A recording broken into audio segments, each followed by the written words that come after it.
So what is dollar cost averaging? We're just going to say it's a random stock. So you have your price per share in dollars. We have $5, $10, $15, $20. And then you have a time period. So we'll just call it monthly, but generally this would be done, say, every paycheck. So January, February, March. We're going to say it went from $10 to $5 to $20.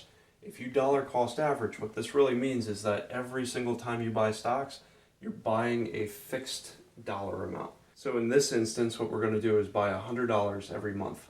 So in January, when it's $10 a share, we're able to pick up 10 shares. In February, when it's $5 a share, it's effectively 50% off. It's on sale. So we pick up 20 shares for that same $100. This is where dollar cost averaging really helps.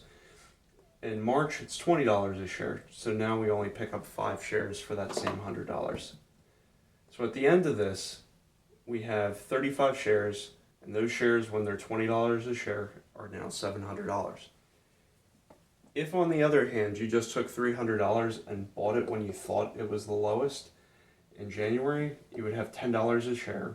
At 30 shares, it's now worth $600. It's always funny to me that psychological effects and behaviors of people when stocks go down is opposite when you're buying anything else in life. I want you to think, when you see stock prices go down, now of course this is only on like a well-diversified portfolio with well-diversified like ETF like the S&P 500.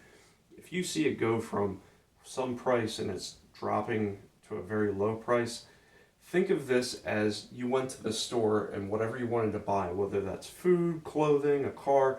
Imagine you go to a parking lot and every car has a sticker that says, sale, save 50%. 50% off, limited time only. What would you think? I bet you would buy the car. I bet you buy toilet paper. I bet you stock up on clothing or whatever it is that doesn't necessarily have an expiration date. If the same thing happens with stock, people get a different emotional effect. The really nice thing about dollar cost averaging is you've taken out effectively the emotion. The emotion is what screws people over. So if you buy $100 here, $100 here, $100 here, you're getting sometimes the best prices when you use dollar cost averaging. You're also buying at other points in time because we don't know where the price will go in the future. And when people see things go down, if they don't use dollar cost averaging, a lot of times they'll let their emotions get a hold of them and they go, oh no, it lost 50%, I can't lose any more. And then they dump it and sell the stock.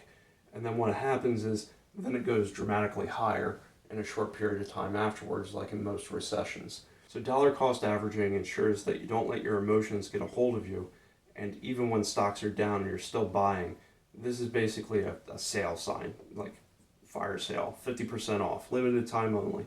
So you stock up when it's low price, and then as stocks go back up, effectively you can reap the reward. Again, all investments carry some amount of risk. For myself and my wife, we invest a lot in the S&P 500.